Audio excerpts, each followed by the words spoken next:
안녕하세요. 오래전의 교회 여러분. 사무엘하 지금 14장을 오늘 읽을 차례입니다. 암몬을 죽이고 난 후에 지금 압살롬이 도망했습니다. 바세바 이후에 있는 그 가문에 흐르는 영적 문제가 계속 지금 전달되고 있지요. 이 상황에서 이제 어떻게 하면 좋을까? 다윗이 정말 고민이 많을 것입니다. 제대로 하려면 진짜 모든 집이 다 망해야 될 만큼 정의를 실현해야 되는데 어떻게 될까? 이런 상황 속에서 압살롬은 사실 인본주의를 쓰다가 또 좀 더 그래도 살아남아야 되니까 여러 가지 일들을 하죠. 오늘 그 중에 압살롬이 예루살렘으로 돌아옵니다. 돌아와야 되겠죠. 돌아오는 것에 대한데도 불구하고 다윗이 마음이 편치 않습니다. 이 부분에서 하나님께서 어떻게 정말 인도하시는지, 다윗은 그 가운데서 어떻게 하나님 인도를 받는지 한번 보도록 하겠습니다. 오늘 14장 1절부터 시작해서요, 마지막 33절 말씀까지 우리 같이 한번 읽어보도록 하겠습니다. 스루야의 아들 요압이 왕의 마음이 압살롬에게로 향하는 줄 알고 드고아의 사람을 보내 거기서 지혜로운 여인 하나를 데려다가 그에게 이르되, 청하건대 너는 상주가 된 것처럼 상복을 입고 기름을 바르지 말고 죽은 사람을 위하여 오래 슬퍼하는 여인같이 하고 왕께 들어가서 그에게 이러이러하게 말하라 하고 요압이 그의 입에 할 말을 넣어주니라. 드고아 여인이 왕께 아를 때 얼굴을 땅에 대고 엎드려 이르되, 왕이여 도우소서. 무슨 일이냐? 나는 진정으로 과부니이다. 남편은 죽고 이 여종에게 아들 둘이 있더니 그들이 들에서 싸우나 그들을 말리는 사람이 아무도 없으므로 한 아이가 다른 아이를 쳐 죽인지라. 온 족속이 일어나서 당신의 여종 나를 핍박하여 말하기를 그의 동생을 쳐 죽인 자를 내놓으라. 우리가 그의 동생 죽인 죄를 갚아 그를 죽여 상속자될 것까지 끊겠노라 하오니, 그러한즉 그들이 내게 남아있는 숯불을 꺼서 내 남편의 이름과 씨를 세상에 남겨두지 아니하겠나이다. 내 집으로 가라. 내가 너를 위하여 명령을 내리리라. 내 주 왕이여, 그 죄는 나와 내 아버지의 집으로 돌릴 것이니 왕과 왕위는 허물이 없으리이다.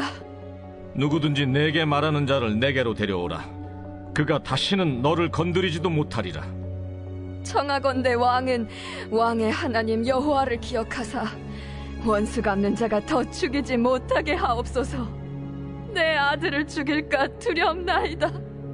여호와께서 살아계심을 두고 맹세하노니 내 아들의 머리카락 하나도 땅에 떨어지지 아니하리라. 청하건대 당신의 여종을 용납하여 한 말씀을 내 주 왕께 여쭙게 하옵소서. 말하라. 그러면 어찌하여 왕께서 하나님의 백성에게 대하여 이 같은 생각을 하셨나이까? 이 말씀을 하심으로 왕께서 죄 있는 사람같이 되심은 그 내쫓긴 자를 왕께서 집으로 돌아오게 하지 아니하심이니이다. 우리는 필경 죽으리니 땅에 쏟아진 물을 다시 담지 못함 같을 것이오나, 하나님은 생명을 빼앗지 아니하시고 방책을 베푸사 내쫓긴 자가 하나님께 버린 자가 되지 아니하게 하시나이다. 이제 내가 와서 내 주 왕께 이 말씀을 여쭙는 것은 백성들이 나를 두렵게 하므로 당신의 여종이 스스로 말하기를 내가 왕께 여쭈오면 혹시 종이 청하는 것을 왕께서 시행하실 것이라 왕께서 들으시고 나와 내 아들을 함께 하나님의 기업에서 끊을 자의 손으로부터 주의 종을 구원하시리라 함이니이다. 당신의 여종이 또 스스로 말하기를 내 주 왕의 말씀이 나의 위로가 되기를 원한다 하였사오니, 이는 내 주 왕께서 하나님의 사자같이 선과 악을 분간하심이니이다. 원하건대 왕의 하나님 여호와께서 왕과 같이 계시옵소서. 바라노니 내가 내게 묻는 것을 내게 숨기지 말라. 내 주 왕은 말씀하옵소서. 이 모든 일에 요압이 너와 함께 하였느냐? 내 주 왕의 살아계심을 두고 맹세하옵나니 내 주 왕의 말씀을 좌로나 우로나 옮길 자가 없으리이다. 왕의 종 요압이 내게 명령하였고 그가 이 모든 말을 왕의 여종의 입에 넣어주었사오니 이는 왕의 종 요압이 이 일의 형편을 바꾸려 하여 이렇게 함이니이다. 내 주 왕의 지혜는 하나님의 사자의 지혜와 같아서 땅에 있는 일을 다 아시나이다. 왕이 요압에게 이르되 내가 이 일을 허락하였으니 가서 청년 압살롬을 데려오라 하니라. 요압이 땅에 엎드려 절하고 왕을 위하여 복을 빌고 요압이 이르되 내 주 왕이여, 종의 구함을 왕이 허락하시니 종이 왕 앞에서 은혜 입은 줄을 오늘 아나이다. 요압이 일어나 그술로 가서 압살롬을 데리고 예루살렘으로 오니 왕이 이르되 그를 그의 집으로 물러가게 하여 내 얼굴을 볼 수 없게 하라. 압살롬이 자기 집으로 돌아가고 왕의 얼굴을 보지 못하니라. 온 이스라엘 가운데에서 압살롬같이 아름다움으로 크게 칭찬받는 자가 없었으니 그는 발바닥부터 정수리까지 흠이 없음이라. 그의 머리털이 무거움으로 연말마다 깎았으며 그의 머리털을 깎을 때 그것을 달아본즉 그의 머리털이 왕의 저울로 200세겔이었더라. 압살롬이 아들 셋과 딸 하나를 낳았는데 딸의 이름은 다말이라. 그는 얼굴이 아름다운 여자더라. 압살롬이 이태 동안 예루살렘에 있으되 왕의 얼굴을 보지 못하였으므로 압살롬이 요압을 왕께 보내려 하여 압살롬이 요압에게 사람을 보내 부르되 그에게 오지 아니하고 또다시 그에게 보내되 오지 아니하는지라. 압살롬이 자기의 종들에게 이르되 보라, 요압의 밭이 내 밭 근처에 있고 거기 보리가 있으니 가서 불을 지르라. 압살롬의 종들이 그 밭에 불을 질렀더니 요압이 일어나 압살롬의 집으로 가서 그에게 이르되 어찌하여 네 종들이 내 밭에 불을 질렀느냐? 내가 일찍이 사람을 내게 보내 너를 이리로 오라고 청한 것은 내가 너를 왕께 보내 아뢰게 하기를 어찌하여 내가 그술에서 돌아오게 되었나이까? 이때까지 거기에 있는 것이 내게 나았으리이다 하려 함이로라. 이제는 내가 나로 하여금 왕의 얼굴을 볼 수 있게 하라. 내가 만일 죄가 있으면 왕이 나를 죽이시는 것이 옳으니라 하는지라. 요압이 왕께 나아가서 그에게 아뢰매 왕이 압살롬을 부르니 그가 왕께 나아가 그 앞에서 얼굴을 땅에 대어 그에게 절하매 왕이 압살롬과 입을 맞추니라. 자, 14장 1절에 보면요. 요압이 수로의 아들 요압 군대 장관이죠. 제일 가까운 사람이죠. 왕의 마음이 압살롬에게 향하는 줄 알고 드고아에서 지혜로운 여인 한 명 데려다가 그에게서 일부러 죽은 사람을 위해서 오래 슬퍼하는 것처럼 해서 왕에게 그 해야 될 말을 입에 넣어줍니다. 드고아 여인이 이제 자기 아시다시피 다윗 왕은 가난한 사람, 그 다음에 슬픈 사람들의 간청을 들어주는 그 왕 제사장 선지자의 그런 역할을 하는 사람이었습니다. 그래서요, 그 이야기를 이제 듣습니다.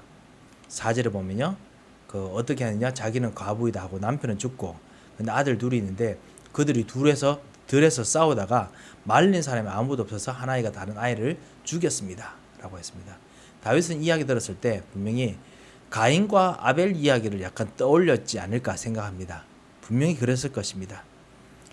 그런데 더 모든 주변 족속들이 일어나서 그 자기를 핍박해서 뭐라고 했냐면 그 동생을 죽인, 그의 동생을 쳐 죽인 자를 내놓아라 라고 이야기를 합니다. 그런데 문제는 뭐냐면은 그들이 내게 남아있는 숯불을 꺼서 쉽게 말하면 이제 마지막 씨앗이라는 거죠. 마지막 가문이라는 거죠. 가문에 흐르는 가장 중요한 그 하나님 축복이라 생각하는 그거마저 이제 사라질 것에 대한 것을 은근히 말하는 거죠. 그래서 그 씨를 남겨두지 아니하도록 지금 할 것 같습니다. 나는 어떻게 하면 좋겠습니까? 자, 이렇게 그렇게 이야기를 합니다. 11절에 아주 지혜로운 그리고 아주 조심스러운 단어를 쓰죠. 여인이 이르되 청하건대 왕은 왕의 하나님 여호와를 기억하사 원수 갚는 자가 더 죽이지 못하게 하옵소서. 원수 갚는 자라고 이야기합니다. 그 사실은 지금 그 원수 갚는 자가 주변 사람인 것 같지만은 이 여인이 말하는 원수 갚는 자는 사실은 지금 다윗 왕을 말하는 거겠지요.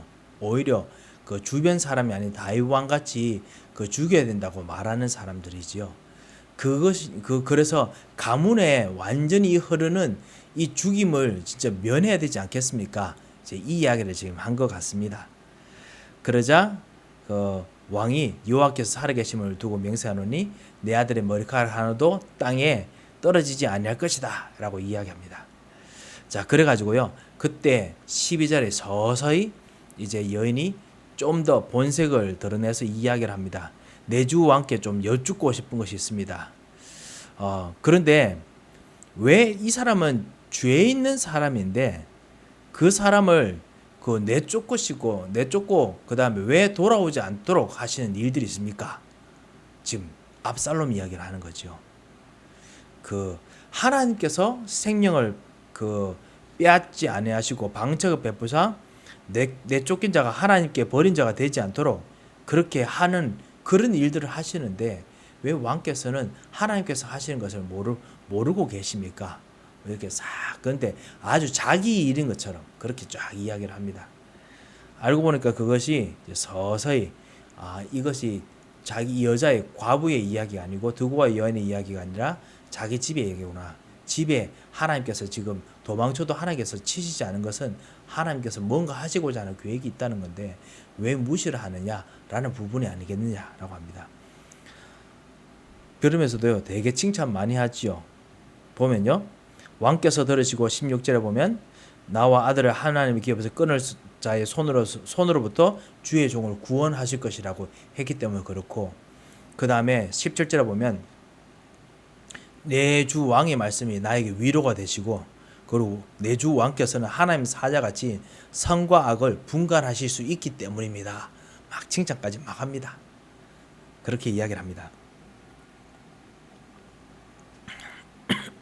왕이 딱 보니까 뭔가 있는 것 같아요. 그래서 18절에 그 여인에게 말하노니 내가 내게 묻는 것 숨기지 말라. 요압이 이 일을 말했느냐 이렇게 이야기합니다. 그래서 요압이 있는 것들에서 이렇게 이야기를 했다라고 이야기합니다. 21절에 보면 왕이 요압에게 내가 이 일을 했으니까 압살롬을 데리고 오라 라고 해서 데려옵니다. 데려오는데요, 그럼에도 불구하고 압살롬을 데려왔지만 왕이 그의 집으로 물러가게 해서 그 내 얼굴을 볼 수 없도록 해라 라고 했습니다. 아직까지는 압살롬을 완전히 그 용서할 수 있을 만큼, 그리고 모든 것을 복권시킬 수 만큼 그 할 수 있는 정도로 뭔가 정리가 안 된 것 같습니다. 아무래도 그 다윗 왕의 마음도 되게 혼란스러울 것이고요. 그리고 하나님께서 내리셨던 그 죄의 결과들이 어떻게 될 건지 잘 몰라서 혼란스러운 부분이 많지 않았을까 생각합니다. 그래서 그 압살롬은 결국 자기 집으로 돌아갑니다. 왕의 얼굴을 보지 못합니다. 그런데 25절에 보면요, 이 압살롬이 다윗 왕보다 좀 더 아름답다라고 했는데요, 그 안에는 아무래도 지혜로움도 있고 여러 가지 있지 않을까 싶습니다. 그래서 오늘 아름다움에 대한 이야기겠죠. 사실은 그것이 하나님께 주신 어떤 형통한 축복하고 똑같습니다. 사실 형통에서 좀 말씀을 드린다면 창세기에 보면은 요셉, 하나님께서 요셉과 함께 하심으로 형통하게 됐다 할 때 요셉도 용모가 준수하고 아름다웠습니다. 준수하다 아름답다는 뜻이거든요. 그리고 모세, 하나님께서 그 태어나서 다른 아이들은 다 죽어야 되는데 형통하게 살아남습니다. 그때 그 모세의 부모님이 그 모세를 보고 그 심이 아름다워서 죽이질 못하느라 했습니다. 이 아름답다는 것 안에는 하나님의 형상이 엄청 들어가 있는, 그러니까 이 딱 보면 이건 하나님의 이미지다라는 그런 어떤 것을 말합니다. 그래서 압살롬 같이 아름다움으로 크게 칭찬받는 자가 없으니 배우처럼 잘생겼겠죠. 그 안에 하나님의 이미지들이 많이 보였나 봅니다. 흠이 없다라고 했지 않습니까? 완전했다고 해야 됐죠. 그 당시에는 머리털도 많은 것도 축복인가 봅니다. 머리털이 무거움으로 열마마다 깎을 때마다 머리털이 그 200세겔이 됐다. 왕의 저울을 이렇게 했는데요. 아시다시피 옛날에는 저울이 하다 보면 자꾸만 짧고 아니면 자꾸만 그 스탠다드가 아니기 때문에 항상 왕궁이나 이런 데서 스탠다드 항상 가지고 있죠. 잘 아시다시피 빅벤 왜 유명합니까? 왜냐하면 영국 의회와 영국 그 나라에서 이것이 정시의 시계다. 반드시 틀리지 않고 계속 고치고 있는 시계다. 표준 시계다라는 의미를 가지고 있기 때문에 그렇지요. 그리니치 시계도 천문도 그렇고요. 그래서 항상 그 스탠다드로 봤을 때도 200세기를 된 만큼 되게 많았다라고 이야기를 합니다. 압살롬이 아들 셋이 있는데 그리고 딸이 있는데 딸 이름이 다말입니다. 아무래도 자기 이복누이 동생을 닮아서 그런가 보죠. 그리고 그 얼굴도 아름다운 여자다라고 해놨죠. 자녀들도 엄청난 축복을 받았다라는 의미를 가지고 있습니다. 자, 근데 압살롬이 예루살렘에 있지만 왕의 얼굴을 계속 보지 못하니까 머리를 쓰지요. 그래서 요압의 밭에 불을 지르며 종들과 불 지르게 합니다. 그렇게 해서 요압을 만나서 내가 왕의 얼굴을 볼 수 있도록 해달라 라고 합니다. 이 압살롬이 사람들의 마음을 훔칩니다. 그래서 나중에 15장에 보면 더 나오는데요. 사람들의 마음을 많이 뺏어갑니다. 왕이 이걸 모를 리가 없지요. 근데 왕이 안 보기 때문에 더더욱 그렇지요. 더 껴안아야 되는데 하나님이 축복으로 역사하시는데 형통하게 만드시는데 모른 채 했다 이거지요. 그래서 왕을 만나고 싶다 했을 때 결국 나는 만약에 만나지 못하고 내가 죄가 있다면 죽겠다라고 이제 이야기를 합니다. 32절에 보면요. 그래서 요압이 왕에게 나가서 왕에게 아뢰고 왕이 압살롬을 불러서 그가 왕께 나가 그 앞에서 얼굴을 땅에 대어 그에게 절하고 왕이 압살롬과 입을 맞추니라. 화해의 의미이기도 하고요. 복권의 의미이기도 합니다. 하지만 분명히 다윗도 알고 있었을 것입니다. 그 압살롬이 그 이스라엘 사람들의 마음을 훔쳐갈 것을 알고는 있었습니다. 하지만 하나님께서 그렇게 좀 복을 주면서 하시는 부분에 뭔가 의미가 있지 않을까라고 생각했습니다. 왜냐 하나님께서는 죄의 결과를 반드시 또 물으시기 때문에 그렇지요. 이것이 다윗이 본 성령의 인도입니다.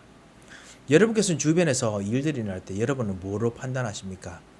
그 사람들이 만약에 복을 받는다면 그 어떤 일로 판단하십니까? 나의 그 가지고 있는 판단으로 판단하겠습니까? 아니면 하나님께서 진짜 하시는 역사를 가지고 판단하겠습니까? 어느 누구나 사람들이 죄가 있습니다. 흘러내리고 있는 가문의 문제가 있습니다. 그리고 그것 통해서 나타나는 죄의 결과들이 있습니다. 저주가 있습니다. 그 저주, 죄의 모든 문제를 그리스도께서 해결하셨습니다. 언약을 붙잡지 않으면 반드시 죄의 결과 저주 속에서 서로를 해하고 아프게 만들 수밖에 없습니다. 그리스도의 언약 속에 들어가야 그리스도께서 그 모든 막힌 담을 헐고 화해하도록 역사하십니다. 다윗이 이걸 기다리는데 꽤 시간이 걸립니다. 자기도 헷갈리고요. 하지만 인도를 받습니다. 우리도 다윗처럼 정말 이렇게 인도를 받아야겠습니다. 하나님께 주시는 참된 지혜와 능력과 성령의 충만함이 넘치시기를 정말 주님 이름으로 축원드립니다. 함께 기도하겠습니다. 하나님 아버지 은혜를 감사합니다. 오늘 압살롬을 보면서 다윗 왕처럼 혼란스럽지만은 계속 하나님의 인도를 받는 진정한 모습을 발견합니다. 하나님께서 정말 세상을 사랑하시고 독생자를 보내주시는 귀중한 이 하나님의 계획과 소원들을 정말 제대로 보고 오늘도 언약 붙잡으면서 세상 사람을 볼 수 있도록 우리 현장 사람을 볼 수 있도록 주의 성령께서 충만하게 역사하여 주셔서 모든 사단의 세력을 꺾으시고 천사를 파송하시고 역사하여 주셔서 살아계신 주 예수 그리스도의 이름으로 기도합니다. 아멘.